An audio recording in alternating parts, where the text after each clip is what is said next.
So the Lakers are officially in All-Star mode right now. Right. They just played their last game against Dallas, which they won. Mm-hmm. LeBron James with a triple double. I think it's 28 points, 10 rebounds, 12 assists, if I'm not mistaken. Mm-hmm. So it was a good game. Lakers were without Luka, Mm-hmm. and the Mavs were without Cooper Flag. So it was a bit of a handicap both sides, but Lakers pulled it off. Last game before the All-Star break, they won. Mm-hmm. But prior to that, there was a tough stretch where they lost against OKC. It was it was somewhat close until the fourth Mm-hmm. quarter, Yeah. really third quarter, fourth quarter. Yeah. They had a chance Yeah. to. Yeah. They were right there with him. They were up. They were up in the fourth quarter, and then they just They were right there with him. Yeah. Yeah. But then got blasted Yeah. by the Spurs. Of course. Wasn't even close. A back to Yeah. back, second game of a back to back. Mm-hmm. Starters were not playing. Mm-hmm. You had Bronny minutes. You had Bronny James rotation minutes. Right. 12 points he scored, Mm-hmm. which tells you a lot about that game. Mm-hmm. So they got blasted. Wembanyama had, I think, 29 points after the end of the first. Mm-hmm. He was on a 100-point watch, just to keep it there, but he ended up with 40. Right. I mean, they held him out. There's no point. Right? Yeah. There's no point risking it. The one thing that I wanted to highlight, though, is after that OKC game, which, again, this OKC's number one team in the league, defending champions. Mm-hmm. LeBron James was asked to compare the two teams, and what he said was very interesting. Compare the Thunder and the Lakers. Yeah, so they asked him to compare the Thunder and the Lakers by, I don't know who asked it, but it was in the locker room. So the context is they were in the locker room. I mean, LeBron's got his shirt off. The game's over. Mm-hmm. He was asked to compare OKC with the Lakers, and this is the quote. Quote: "You want me to compare us to them? That's a championship team right there. We're not. We can't sustain energy and effort for 48 minutes, and they can. That's why they won the championship." End quote. I see your face, man. What do you think? I wonder why they can't sustain that energy. Go for it. Go for it. Remember we mentioned a few episodes ago here that LeBron James play, given the fact that that he's no longer able to do what he used to do, and his you know his play right now where he's concentrating all of his energy on offense, where our offense has become stagnant whenever he has the ball. He's gonna have the ball for like 19 seconds on the shot clock, and once he realizes in that play that he can't, he's not able to create for himself, then he's gonna pass it to someone else with like 5 seconds left on the shot clock, and that someone else is gonna have to throw up an ill-advised shot, using up all that energy on offense, where our offense is not, it's not clicking, and not having that energy on defense, bro. It's obvious that you are the cause of the Lakers not having any energy. I mean, Come on. this is the stuff that pisses me off about this whole LeBron experience, to be honest with you. Yeah. Is because throughout his whole career, he doesn't really take a lot of accountability. Yeah. There's never I did this. Never it's my team. Yeah. It's never it's my fault. I gotta do better. That's the difference when you hear, and again, I don't want to compare stuff, but this is what you hear. This is not what you hear when you hear Kobe talk. Yeah. This is not what you hear when you hear Michael Jordan talk. Or even most of the superstars in the league. This is so on brand for LeBron James, really. Yeah. Blame everyone but himself. Right. And his fans are saying, "Oh, but he said we're not a championship team right now." I mean, come on, man. Why? Every time something goes wrong, he always puts the team under the bus. It never Mm-hmm. says, you know what, it's on me. I'm the leader of this team. Mm-hmm. I should be making these guys better. I've never heard that from his mouth. Yeah. It's always the team. It's always we. It's Yeah. never taking accountability for the fact that you're the best paid player in the team. You make the most money. Being paid 35% of the salary cap at age 41. You take time off. You actively rest when you're on the floor. Mm-hmm. Okay? You actively rest when you're on the floor. You don't play defense. He leads the league in fast break points. You know that? Yeah. He has, I think, 6 fast break points a Mm-hmm. game or something like that. Mm-hmm. He gets that because he runs the floor. He exerts effort to run the floor, which is great. You want to see Mm-hmm. that. Yeah. But also, most of the times, he cherry picks. He leaves the defensive side to go run back on offense Mm-hmm. to cherry pick under the basket. Or he doesn't even go down.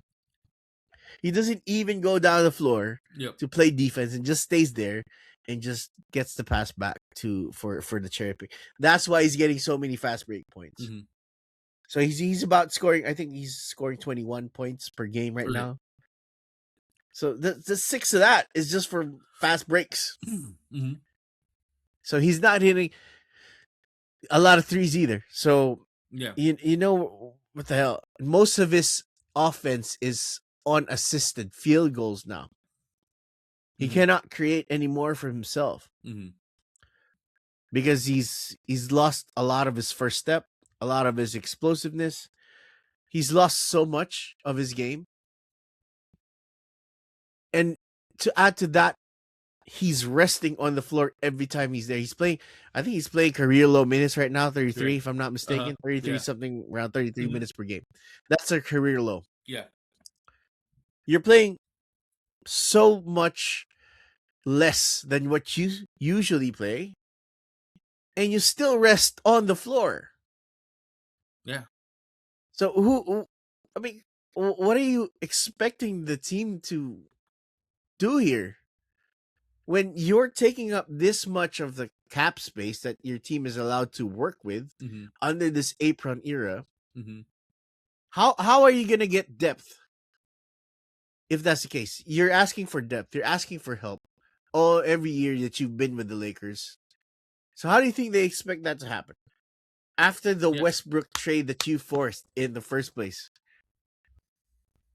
This is the thing that pisses me off so much about this whole experience, right? Yeah. I don't really care about the accountability. That's something I can let go. But Mm-hmm. just complaining, non-stop complaining Mm-hmm. when he could have done something about it is what I can't stand. Yeah. Which I think kind of falls into the accountability anyway. It does. Yeah. Yeah. Right? You had Yeah. he had a chance. He had a chance to take a pay cut 2 years ago to Mm-hmm. land Klay Thompson. Didn't happen. He had a chance to take a pay cut this year to keep some assets. I mean, I know Dorian Finney-Smith has been bad for the Rockets right now. Mm-hmm. He might have been. He's probably injured, whatever. Mm-hmm. But you had a chance to take another pay cut this year to open up the um the non-taxpayer mid-level. You Mm-hmm. didn't. He didn't. Yeah. And then you have now another situation wherein the Lakers don't have any more roster spots because their son is taking a permanent spot on the team Yeah. when he's not a valid contributor. Mm-hmm. How would you expect your team to build a solid team around you if you're not willing to work with the team? It's always take from LeBron is what I noticed. That's true. Yeah. This has been his MO. This has been his MO. Um, especially with the Lakers. Um, he's gonna he's gonna want he's gonna want the max money,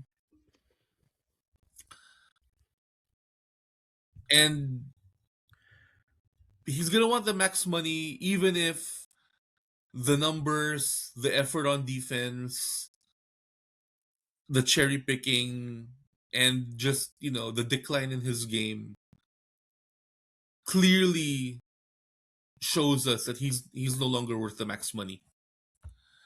And of course, you know, all of this plus plus the him being the Lakers energy vampire, not working enough on defense, ball watching, um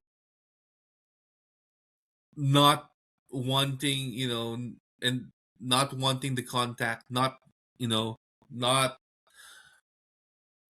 try not just not hustling. This is not a max money player. And then you have this hold or influence that him and his crew has on the Laker front office, where they're trying to you know they're trying to maneuver Rob Pelinka and the front office into making moves where, oh, I need help, but essentially what he's doing is he wants to actually make moves in which the Lakers are gonna reconstruct their roster in such a way that he becomes the focal point once again, when he no longer deserves to be the focal point. Luca's the best player on this team. Austin Reeves the second best player on this team. And I'm gonna quote one of my favorite podcasters now, Craig Carton, you know, about this whole LeBron situation. And this is verbatim what Craig Carton was saying. Verbatim, okay? I'm gonna quote his exact words. This is what he said on the podcast, on on social media. This is LeBron. Luca's the best player. Wah. Austin Reeves the best player. Wah. What about me? I can't. That's just how that's just how this whole experience has been. And I will agree with you that this is the thing that pisses me off the most about what's happened during the last, during the quote unquote LeBron era of Los Angeles basketball. Yeah, because this lack of energy Yeah. just didn't happen this year. Yeah. Okay, a lot of people don't want to talk about this, but Hmm. this has been happening forever. Ever Yeah. since he came to the Lakers Hmm. in 2018. Yeah. I don't know if people remember when they were contenders. Hmm. Vogel was still coaching the team. Yeah. How many third quarter leads they blew Mm. because they came out flat in the third Yeah. quarter? Coaching can only get you so far. Sure, they were. Well, you can argue that Vogel is a championship coach, Yeah. so that's moot. Yeah. But Hmm. if the players don't come out and play, it really won't matter, It won't matter. Yeah. right? And the players take their energy from whoever's on the top of the team. Hmm. You can see that this is Luca's team, sure. Yeah. But as long as LeBron James is on that team, he's the leader of that team. Yeah.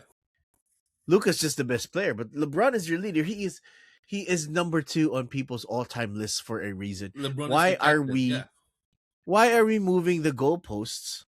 Why are we allowing so much runway for this guy just because he's old? Yeah.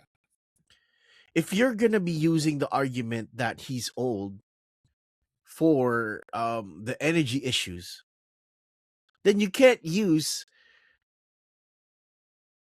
his age to justify how great he is. This is what. Yeah. Exactly. This is what blows my mind about LeBron stance. All right. The bronzexuals, They will right? The say, bronze. yeah, they'll say, oh, he's old, but at the same time, they're also gonna say, oh, no one's ever, no one's been able to do what he does at this age. Like, bro, the mental gymnastics, like, it's It's amazing. insane. I mean, they don't want to stick to a lane, really. Yeah. You can't use his age, to defend him Mhm. while also prop him up. It's just not gonna work, man. Yeah. Right? The fact of the matter is, look, I am amazed at what he can do at 41. Yeah. That's Oh yeah, yeah, of that's course. cool, Yeah, right? yeah. But at the same time, Uh, He's a 41-year-old making this much money, who is obviously not performing the way the contract expects him to be. Mm. And it's a liability on defense. 100%, Yeah. right? Having a max contract, being called a superstar, or having a max contract used to mean something. Mm. It used to mean that because you're the superstar of the team, because you're the highest paid player in the team, that means that the blame falls on you when they fail. Mm.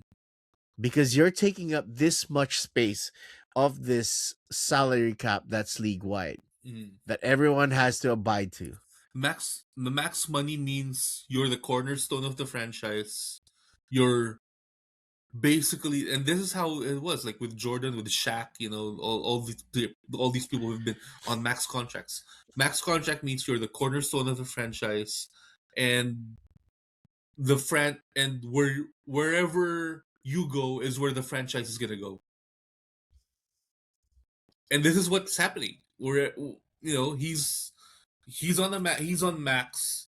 Like you said, Luka's the best player, but he's still the leader. And it's the same thing with the Lakers back then. Magic was the best player, but Kareem was the captain. And where the captain goes is where the team is gonna go. That's a max player right there. And like just the lack of energy on defense, and the constant flopping and the constant maneuvering, and all these manipulations he's trying to do. It's been it again. It's just been the you know the problem with this Laker team right now. And yes, we kind of talked about it, that that his relationship with the Lakers is pretty much done. And yeah, where do we go from here? So we kind of been saying that this is going to be his last year. I don't think it's going to be the case Yeah, anymore. yeah. I think we probably fell flat in that prediction. Uh, But I do think that this is his last year as a as a Laker. I Laker, agree. And yeah. this divorce is a long time Mhm, coming, right? It's kind of mhm. like they're just staying together because of the kids or something like Right. that. But it's not Right, working right. anymore, Yeah, it's not working. right? It is something that's not working. Yep. LeBron James is probably headed off Mm, to somewhere, and I mean he's probably going to Cleveland if that's what we're talking about. right. That's we know that LeBron is not gonna move teams Mhm, unless he has a situation already in place where he can contend immediately. right. That has always been the case with LeBron James moving Mhm, teams. If you look at Cleveland to Miami, Miami to Cleveland, Cleveland to LA, the common thread there is that when LeBron goes to your team, he already has a plan in place to make it better. mhm, He's not going to wait 2-3 years for you to get right. better. Mhm, The only reason he goes to your team now is because he believes that him being there will make you a contender yeah. because you already have the requisite pieces or Mhm, can get the requisite pieces around right. him. AKA LeBron doesn't go to any team but a stacked team. Yeah. That's kind of, I mean, that's like the weakest part in his legacy, if you ask me. Yeah. Oh, yeah, But absolutely. I think Cleveland is probably Mhm. where he's gonna go. It's the the timeline and the chips already set in place. Mhm, You got a fantastic core in Cleveland, right. and if you have to get rid of someone, you can probably trade Jared Allen to the Lakers, Yeah. get LeBron back, sign and trade him, something like that. Mhm, That might work, yeah. right? Bronny James, Bronny James is still on the hook for 2 years, but Mhm, the third year is only I think $1 million guaranteed. right. So the Lakers can easily trade him or waive him, Mhm, and he's probably gonna go where Daddy goes. yeah. That's just how it is, Yeah. right? And you have the perfect victory lap for LeBron James in Cleveland. You can contend while also being in your hometown where Yeah. you were born. And That's like getting the farewell to your deserve. right, and he Yeah. does deserve a farewell tool. Oh Okay, yeah. let's Yeah. Of just be course. real with that. Yeah. I mean, this kind of longevity, this kind Mhm, of play, I don't think we're ever gonna see it again. yeah. And I don't, we gotta appreciate that what he's Mm-hmm. done for the game. Mm-hmm. So he's definitely gone in free agency, Mm-hmm. and as long as they can make it work in the salary